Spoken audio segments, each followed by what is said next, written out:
यार मैं तो इस क्वेश्चन में कितना टाइम दे चुका हूँ, ऑलरेडी 2-3 मिनट दे चुका हूँ, अब इसको कैसे छोड़ दूँ। तो मैंने इस क्वेश्चन सॉल्व कर लिए हैं जितनी ज़रूरत थी, अब जरा इसको सॉल्व कर लेता हूँ। और वो किसी क्वेश्चन में फंसता नहीं है, मतलब अपना टाइम बाकी क्वेश्चन में यूटिलाइज कर लेता है कि तो हेलो पीपल, आज है 4 जून और आज से 6 दिन बाद 11 जून को होने वाला आपका निमसेट का पेपर।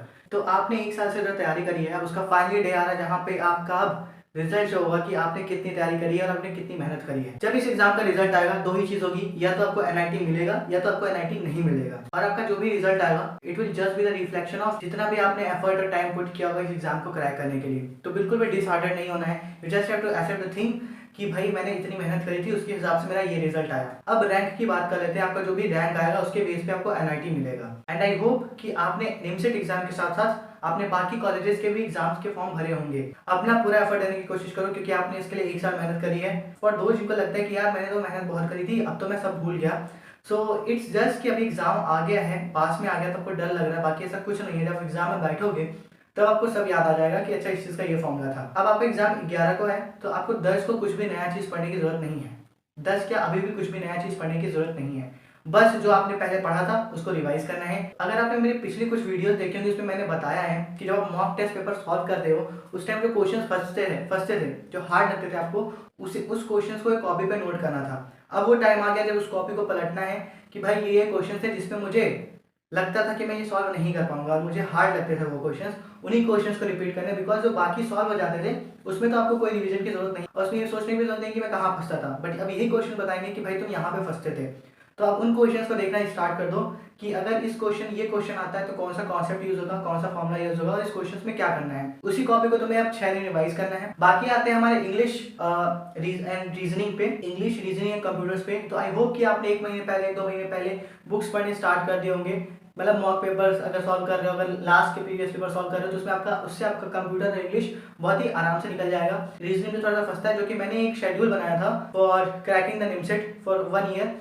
अगर आपने उसमें देखा तो उसमें मैंने बताया कि लास्ट के 3 मंथ्स में स्टार्ट कर देना उसकी प्रिपरेशन। तो अगर आपने नहीं किया तो आई थिंक आपने वो चीज़ मिस कर दी होगी। तो सो द थिंग इज कि अगर आपने उसको भी सही उसी शेड्यूल को फॉलो किया था तो आपका वो भी प्रिपेयर हो गया होगा। भी बात करते हैं कि फॉर दोस्त जिन्होंने अभी कुछ ही महीने पहले स्टार्ट किया था प्रिपरेशन, सो फॉर देम कि देखो 3 तरह के लोग हैं। एक जो 2 साल पहले से तैयारी कर रहे थे, एक जिन्होंने 1 साल पहले से किया है और एक आप जिन्होंने 6 मंथ से किया है। मैं ये नहीं कह रहा कि अगर आपने 6 महीने से किया तो आपका नहीं होगा।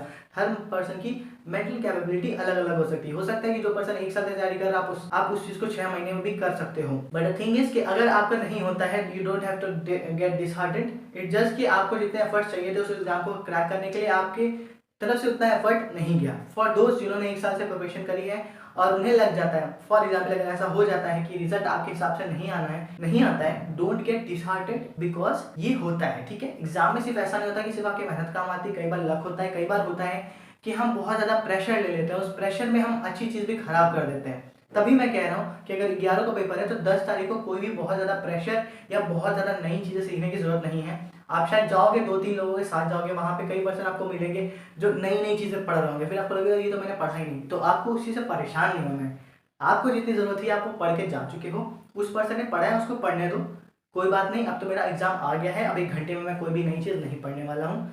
1 दिन पहले भी नई चीज़ नहीं पढ़नी है, मैंने बोला पहले ही। 1 दिन पहले बस इतना ही करना है कि जहाँ भी सेंटर है वहाँ पे टाइम से पहुँच जाओ, जो डॉक्यूमेंट्स लेके जाने हैं वो डॉक्यूमेंट्स लेके जाओ, वो क्वेश्चंस देखो जो तुम्हें हार्ड लगे थे, जो कॉपी में तुमने नोट किए थे, और उन्हीं को देख के जाओ बस, क्योंकि अब बस खत्म हो गया, अब ये आखिरी दिन था। अब इसके बाद होगा देखा जाएगा। जो भी क्वेश्चंस आ रहे हैं उनको ध्यान से पढ़ो, देखो कि कौन सा कॉन्सेप्ट यूज होगा, कैसे सॉल्व कर सकते हो। कुछ चीज़ें जो एग्जाम के टाइम में ध्यान देनी है। फर्स्ट अपना टाइम मैनेजमेंट याद रखना। टाइम उतने ही है, क्वेश्चंस उतने हैं तुम्हारे पास, maths, reasoning, English and computers, ठीक है। तो टाइम मैनेजमेंट का बहुत ही ध्यान देना। कई बार ऐसा होगा कि क्वेश्चंस ऐसे मिलेंगे तो तुम्हें लगेगा यार मैं तो इस क्वेश्चन में कितना टाइम दे चुका हूँ, ऑलरेडी 2-3 मिनट दे चुका हूँ, अब इसको कैसे छोड़ दूँ। याद रखना वो क्वेश्चन छोड़ दो। अगर तुम्हें लगता है कि अभी नहीं सॉल्व होगा और टाइम लेगा, इस भ्रम में मत आ जाना कि यार इस क्वेश्चन को मैं कितना टाइम दे चुका हूँ, अभी सॉल्व हो जाएगा, ये कर कुछ और टाइम दे देता हूँ, jump to the other question, क्योंकि इस चक्कर में बहुत सारे क्वेश्चन छूट जाते हैं। तो अगर लगता है कि अगर तुम्हें किसी क्वेश्चन पे ऐसा फील आ जाता है तो don't stick to that question for that time, छोड़ दो उसको, बाद में देखा जाएगा, मेरे पास टाइम बचता है तो मैं कर लूंगा। तो नेक्स्ट क्वेश्चन पे आना है, उसको करना है। एक और चीज़ की हो सकता है कि आप पहले मैथ से स्टार्ट करो, ठीक है। और अगर मैथ से स्टार्ट करते हो, डोंट फॉरगेट कि आपके पास अभी कंप्यूटर, इंग्लिश और रीजनिंग बाकी है। कई बार ऐसा होगा एग्जाम में रैंक का डिफरेंस सिर्फ इन 3 सब्जेक्ट्स की वजह से आ जाता है, क्योंकि बच्चा सोचता है कि मैथ्स ही मैं प्रिपेयर करके जाऊंगा और मैथ से ही मेरा रैंक आ जाएगा। उस चक्कर में क्या होता है कि वो बाकी क्वेश्चन को छोड़ देता है। और कोई ऐसा पर्सन जिसको लगता है कि यार मैथ्स में तो मैंने इतने क्वेश्चन सॉल्व कर लिए हैं जितनी ज़रूरत थी, अब जरा इसको सॉल्व कर लेता हूँ, और वो किसी क्वेश्चन में फंसता नहीं है। मतलब अपना टाइम बाकी क्वेश्चन में यूटिलाइज कर लेता है कि जहां मैं इस क्वेश्चन में 5 मिनट लगाऊंगा, 5 मिनट में शायद मैं इस सेक्शन का 5 क्वेश्चन सॉल्व कर सकता हूँ।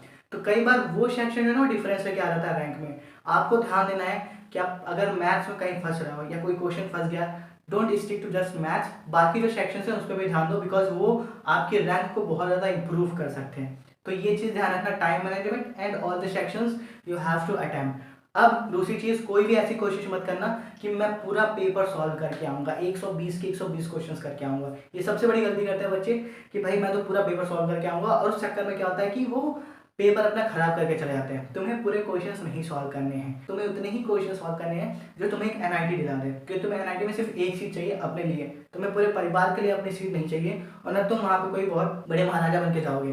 तुम्हें सिर्फ एक सीट चाहिए, तो तुम्हें उतने ही क्वेश्चन सॉल्व करने हैं जो तुम्हें वो सीट दिला सके। अपना 100% देना। किसी क्वेश्चन में डाउट होता है और तुम्हें लगता है कि उस डाउट की को तुम किसी और क्वेश्चन से रिप्लेस कर सकते हो, तो उससे कर देना। किसी क्वेश्चन में फंसना नहीं है। जैसे ही पेपर मिलता है, फर्स्ट पेज से लास्ट पेज तक देख लेना। कई बार ऐसा होता है कि हमें लगता है कि ये लास्ट क्वेश्चन है और पीछे क्वेश्चन बचे होते हैं, तो एक बार तुरंत एक नज़र डालनी है सारे पूरे क्वेश्चन पेपर पे जितने भी पेजेस हैं। कई बार ऐसा होगा कि उसी जब पलट रहा होगा उसी में ऐसे क्वेश्चन दिख जाएंगे, अरे ये तो किया हुआ है, और तुम्हें आंसर नहीं पता होगा।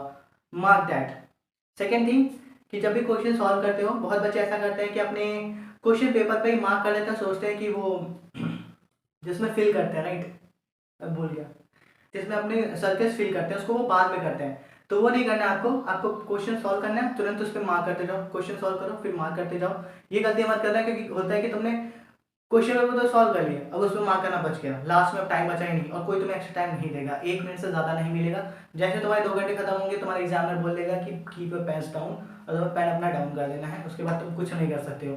तो क्वेश्चन सॉल्व करते करते तुम अपने आंसर भी फिल करते रहना। अब जो ये तुम्हारे 5 दिन बचे हुए ना, 5, 6, 7, 8, 9, 10, उसमें क्या करना है बता ही चुका हूँ, बस वही करना है। कुछ भी नया पढ़ने की कोशिश मत करना। कोई तुम्हें दोस्त मिल जाते हैं, उनमें उनके ऊपर विश्वास करके कोई नई चीज़ पढ़ने मत लगना है, बस इतना ही करना है।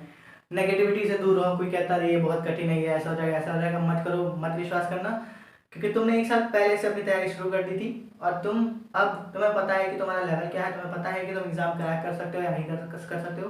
किसी की बात में नहीं आना है, कोई भी नेगेटिविटी के पास नहीं जाना है। बस हो गया, दूर रहो, अपना रूम में बैठो। अब बस उसी दिन निकलो जब तुम्हारा पेपर होगा, और प्रेशर नहीं लेना है, बहुत आराम से चिल्ड रहो, जो भी होगा अच्छा होगा। और एक चीज़ याद रखना कि मैं यह हर कोई बोल चुका है कि एक एग्जाम तुम्हारा फ्यूचर डिसाइड नहीं करता। एनआईटी नहीं मिलेगा, कोई और सही, कोई और नहीं तो कोई और सही, और हम कहीं ना कहीं प्लेस हो जाएंगे, ठीक है, और हमें कॉलेज मिल जाएगा। अभी हमारे पास बहुत सारे ऑप्शंस हैं, तो सबको ऑल द बेस्ट। तो आज की वीडियो में यहीं पे खत्म कर दूंगा। अगर कोई भी डाउट है या कुछ भी जानना है तो कमेंट्स में लिख देना। एंड आई होप कि आपके जो भी, अगर किसी कोचिंग सेंटर से आपने पढ़ाई करी है तो आपके नोट्स उनके पास होंगे, और उन्होंने भी आपको कुछ ना कुछ एडवाइस दी होगी।